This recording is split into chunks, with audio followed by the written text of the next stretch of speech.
நுண்ணுடம்போடு வருகிறார். இப்போ அதுதான் நான் சொல்ல வந்தேன். எது சார் நுண்ணுடம்பு கேட்டிங்கன்னா, அன்னமய கோஷம் இல்லாத மற்றவையோடு வருவதற்கு பெயர் நுண்ணுடம்பு. இப்போ நம்மளாம் ஆன்மாவை இறைவன் அனுப்பி வைக்கிறார். ஏன் அனுப்பி வைக்கிறாரு? ஆணவத்தோடு இருக்கிறோம், மலத்தோடு இருக்கிறோம். இந்த ஆன்மா மலத்தோடு இருக்குது, ரொம்ப கஷ்டப்படுது, பாவம்னு இறைவன் என்ன செய்கிறாரு, இந்த ஆன்மாவை கொண்டு வந்து பூமியை படைச்சி, பூமி இந்த உடம்பு இதெல்லாம் உருவாக்கி நம்மளை இங்கே கொண்டு வராரு. எதுக்கு கொண்டு வராரு? நல்லா கவனிங்க. ஒரு அடிப்படை சொல்லிடுறேன். ஆன்மாவுக்கு அறிவு கிடையாது.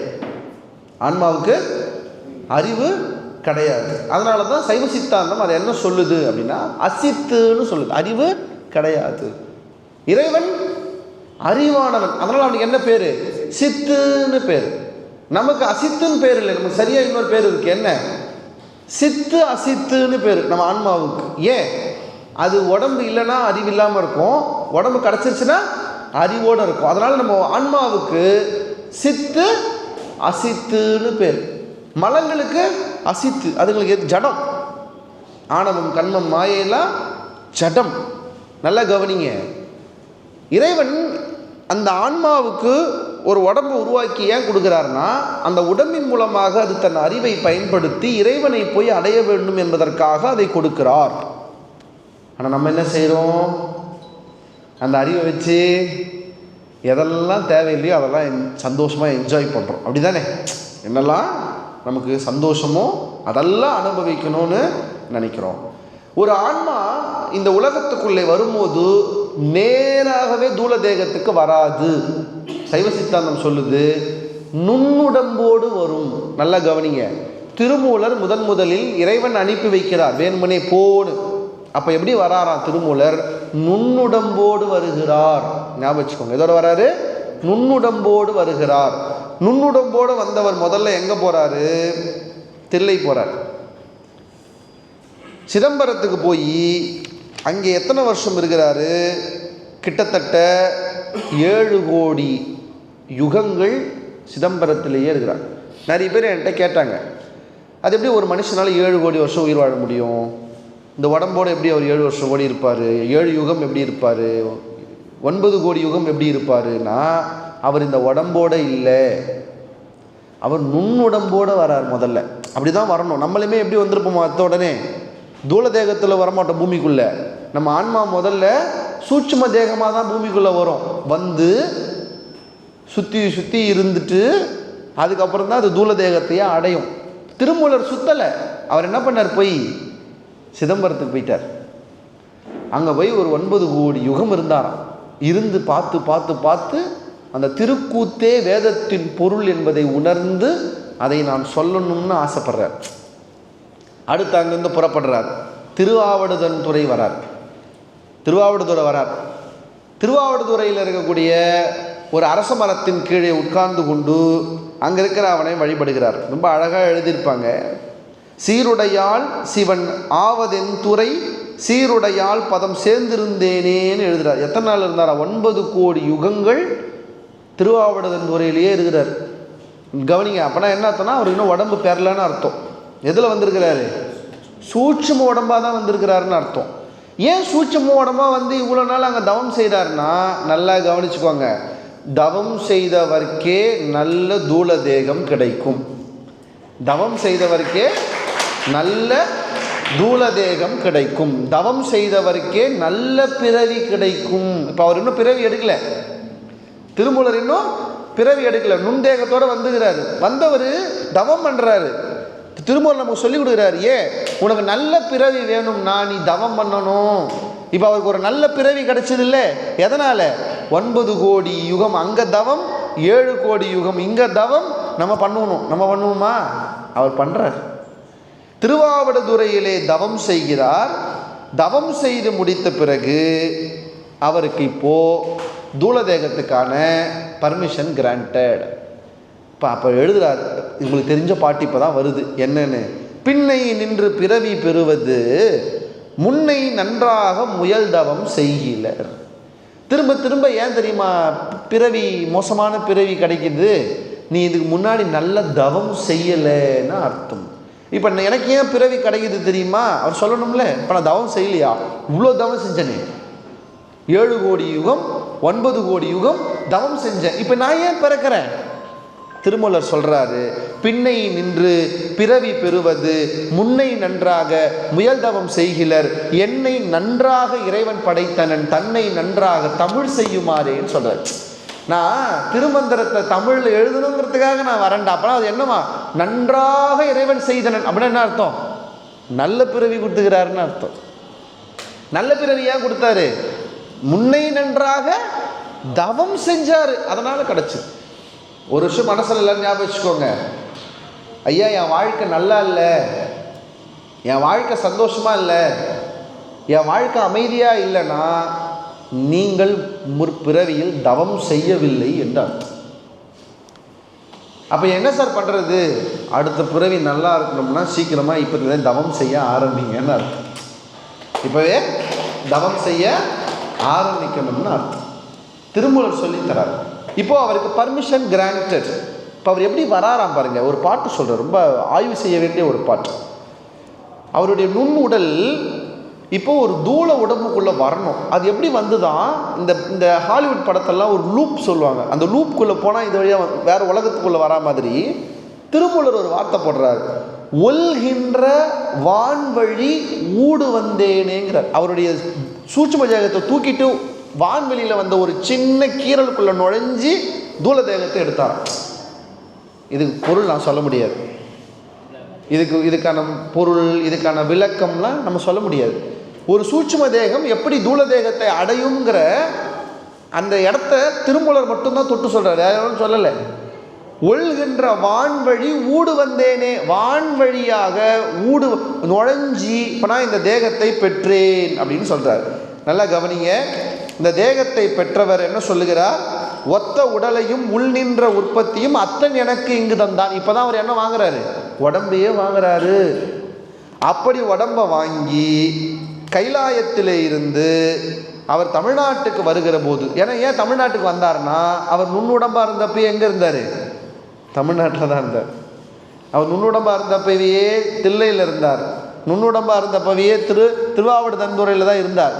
இப்போ உடம்பை வாங்கினதால அவர் எங்கே வராரு? திரும்ப தமிழ்நாட்டுக்கு வரார். ஏன்னா அவர் எதை எழுத போகிறாரு? தமிழில் எழுத போகிறார். யாராவது வேதம் தமிழில் இருக்கான்னு கேட்டால் இருக்குது, ஆகமம் தமிழில் இருக்குது. ஏனென்றால் சிவபெருமான் வேதத்தையும் ஆகமத்தையும் படைக்கிற போதே தமிழில் ஒரு காப்பி, இங்கிலீஷில் தமிழில் ஒரு காப்பி, வடமொழியில் ஒரு காப்பி தான் எழுதுகிறார்.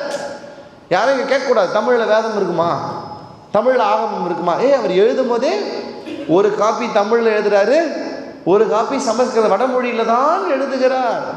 இப்போ பாருங்க, திருமூலர் ஏன் வராரு? வடமொழியில் எழுத வரல, தமிழில் எழுதணும்னு வர்றார். அப்படின்னா என்ன அர்த்தம்னா, இந்த இடத்தில் வடமொழியை விட தமிழ் உயர்ந்ததாக திருமூலர் நினைத்ததால் திருமூலர் தமிழிலே எழுதுவதற்காக வருகிறார்.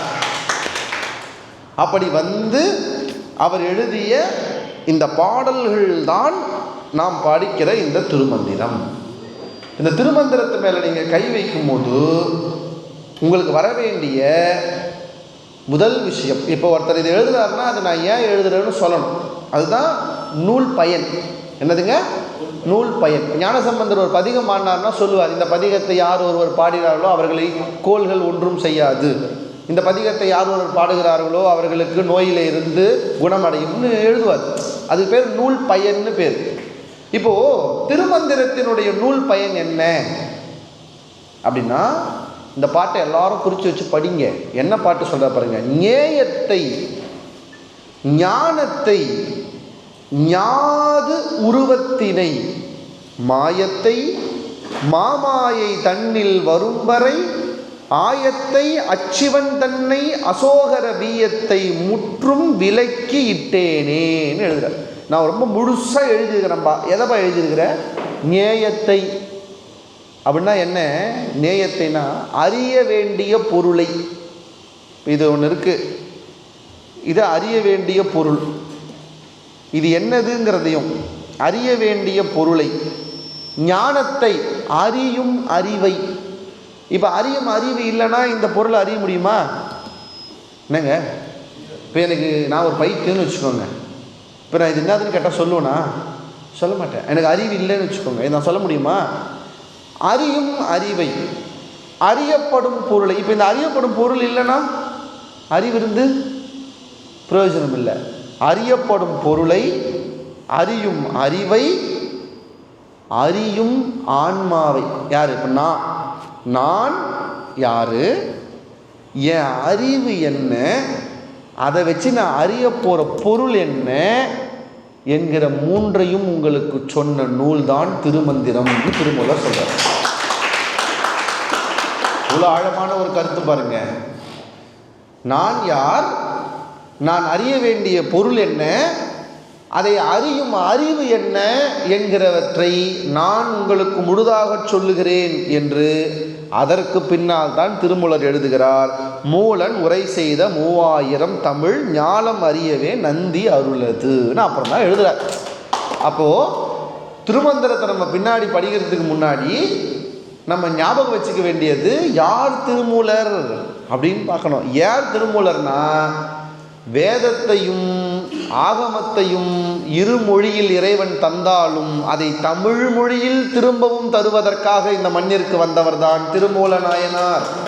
அதுதான் நம்ம அவரிடமிருந்து பெற வேண்டிய பெருமை. அப்படி வந்தவர் என்னவெல்லாம் செய்தார் என்பதுதான் நாம் தொடர்ந்து பின்னாலே பார்க்கக்கூடிய அவருடைய அற்புதங்கள். நல்லா கவனிங்க. திருமூலர் நமக்கு 2 விதமான டைமென்ஷன் ஆஃப் லைஃப்பை சொல்லித்தரார். ஒன்று நிலையாமை. ஒரு டைமென்ஷன் ஆஃப் லைஃப் என்ன? நிலையாமை. இந்த உடம்பை பற்றி சொல்கிறாரு. நம்ம எல்லாரும் இதுதான் நான் நினச்சிக்கிறோம். இந்த உடம்பு தான் நான். செத்து போச்சுன்னா ஊரெல்லாம் கூடி ஒலிக்க அழுதிட்டு, செத்து போச்சுன்னா படுத்து போட்டுட்டுப்பா ஊரே வந்து அழுங்கிறார். ஊரெல்லாம் கூடி ஒலிக்க அழுதிட்டு. ஒரு வரிக்கும் 1000 அர்த்தம் இருக்கு. அது என்ன? ஊரெல்லாம் கூடினா நீ உயிரோடு இருக்கும்போது ஒரு பயம் வரமாட்டான். நீ உயிரோடு இருக்கும்போது ஒரு பயம் வரமாட்டான். உடம்பு செல்லாமல் படுத்துருப்ப, ஒரு பயம் வந்து என்னப்பாச்சு, ஏதாவது மருத்துவ செலவு வேணுமா, ஹாஸ்பிட்டல் கூப்பிட்டு போவா, வரமாட்டான். செத்துட்டா எல்லோரும் வந்துடுவான். ஏன்? நீ எழுந்து எதுவும் கேட்க மாட்டல்ல. செத்ததுக்கப்புறம் நீ எழுந்து ஏதாவது கேட்க போறியா என்ன? எப்பா இறுதி சடங்குக்கு ஒரு 5000 ரூபாய் பொண்டாடிக்கிட்ட கொடுப்பான்னு கேட்பியா என்ன? இல்லை. அதனால் தைரியமாக வரான். ஊரெல்லாம் கூடி ஒலிக்க அழுதிட்டு அப்படின்னா என்ன அர்த்தம்? சத்தம் போட்டு அழுவானாம். ஏன்? உன் காதுக்கு எப்படியும் கேட்க போகிறது இல்லை. ஐயோ இப்படி போயிட்டேடா, ஒரு வார்த்தை சொல்லியிருந்தா உன்னை நான் வச்சு காப்பாற்றிருப்பேடா. அவன் படுத்தப்ப வந்து எட்டி கூட பார்த்துருக்க மாட்டான். ஒலிக்க அழுவான். ஊரெல்லாம் கூடி ஒலிக்க அழுதிட்டு பெயரினை நீக்கி பிணம் என்று பெயர் சூட்டி. உனக்கு என்ன பேர் வேணாலும் இருக்கலாம். எங்கள் அப்பா வச்ச பேருங்க, அழகான பேருங்க. அதுக்குன்னு சுந்தரம்னு பேர் வச்சுருக்காங்க, அழகான பேருங்க. சுந்தரம் சார் எப்போ எடுப்பீங்கன்னா சொல்ல போகிறாங்க, பாடியை எப்போ எடுப்பீங்கன்னு தான் சொல்ல போகிறாங்க. அப்படி தானே அர்த்தம்? பெயரினை நீக்கி பிணம் என்று பெயர் சூட்டி. உனக்கு புது பேர் வைப்பாங்க, பணம் அப்படின்னு பேர் வைப்பாங்க. எல்லாரும் அதுதான் கேட்பாங்க. எல்லாரும், இப்போ பணத்தை எடுத்துட்டிங்களா, இப்போ பணம் போயிடுச்சா, பணத்தை எரிச்சிட்டிங்களா, யாராவது இது வரைக்கும் சுந்தரத்தை எரிச்சிட்டிங்களா சொல்லுவாங்களா, சிவாஜி எரிச்சிட்டிங்களா சொல்லிட்டாங்க, பணத்தை எரிச்சிட்டிங்களா. பெயரினை நீக்கி பிணம் என்று பெயர் சூட்டி சூரையம் காட்டிடை கொண்டு போய் சுற்றிட்டு. உங்களுடைய பென்ஷன் பணத்தில் ஒரு 3 ஃப்ளோருக்கு வீடு கட்டியிருப்பீங்க. பால்கனியில் நல்ல மரத்தில் ஒரு ஊஞ்சல் வச்சுருப்பீங்க. உங்கள் பையன், இது எங்கள் அப்பா வீடு, அது எங்கள் அப்பா ஊஞ்சல், அவர் இங்கே வைங்க, நான் ஊஞ்சல்லே வச்சுக்கிறேன் சொல்லுவானா? நீங்கள் கட்டின வீடு தான், நீங்கள் ஆசையாக கட்டின வீடு தான். இல்லைங்க எங்கள் வீட்டிலே புதைச்சிக்கிறேங்க ஒரு மூலையில் எங்கள் அப்பாவை, அவர் ஆசைப்பட்டு கட்டின வீடுங்க இதுன்னு சொல்லுவானா? சூரையம் காட்டிடை கொண்டு போய் சுட்டிட்டு. அப்புறம் கடைசி வரி தான் அழகு. நீரினில் மூழ்கி. சாம்பலாவது இருக்குது. சொல்லும்ல, செத்தா சாம்பல் தான்ப்பா, கிடையாது, அதையும் கொண்டு போய் கரைச்சிருவான். சாம்பல் கூட கிடையாது. நீரினில் கொண்டு போய் நினைத்திட்டு. கடைசி வரி இன்னும் அற்புதம். நினைப்பு ஒழிந்தார்களே. அப்படின்னா என்ன? அம்மா இறந்துட்டாங்க அப்படின்னா குழந்தைங்களாம் 1 வாரம் சாப்பிடாது, அழுதுகிட்டே சாப்பிடாது. 1 மாதம் ஆயிடுச்சுன்னு வச்சுக்கோங்க, அம்மானு படத்தை பார்க்கும்போது அழும். வாழ்க்கையில் கஷ்டம் வரும்போது அம்மா நீ இல்லையம்மான்னு அழும். 1 வருஷம் ஆயிடுச்சுன்னு வச்சுக்கோங்க, எங்கள் அம்மா இருந்துச்சு நல்லா பார்த்துக்கும், அழ வராது, நல்லா பார்த்துக்கும். ஒரு 5 வருஷம் ஆயிடுச்சுன்னு வச்சுக்கோங்க, ஆமாம் எங்கள் அம்மா இருந்தாங்க மாமி போயிட்டாங்க அவங்க. ஒரு 50 வருஷம் ஆயிடுச்சுன்னு வச்சுக்கோங்க, எங்கள் அம்மா எப்போ தவறுனாங்க எனக்கு ஞாபகம் வர மாட்டேங்குது, அம்மா முகமே எனக்கு ஞாபகம் இல்லை. நினைப்பு ஒழிந்தார்களேங்கிற. நீங்கள் யாரெல்லாம் உங்களுக்கு நீங்கள் ரொம்ப உயர்வாக நினைக்கிறீங்களோ, உங்கள் அன்புக்குரியவங்க நினைக்கிறீங்களோ, அவங்களாம் நீங்கள் போயிட்டீங்கன்னு வச்சுக்கோங்க, நீங்கள் இறந்த அன்று உங்கள் மீது விழுந்து புரண்டு அழுத அந்த அன்பும் கண்ணீரும் 10 வருஷத்துக்கு அப்புறம் இருக்காது. ஊரெல்லாம் கூடி ஒலிக்க அழுதிட்டு பேரினை நீக்கி பிணம் என்று பெயர் சூட்டி சூரையம் காட்டிடை கொண்டு போய் சுட்டிட்டு நீரினில் மூழ்கி நினைப்பு ஒழிந்தார்களே. அவ்வளோதான் இந்த வாழ்க்கைங்கிறார் திருமூலர். நிலையாமை.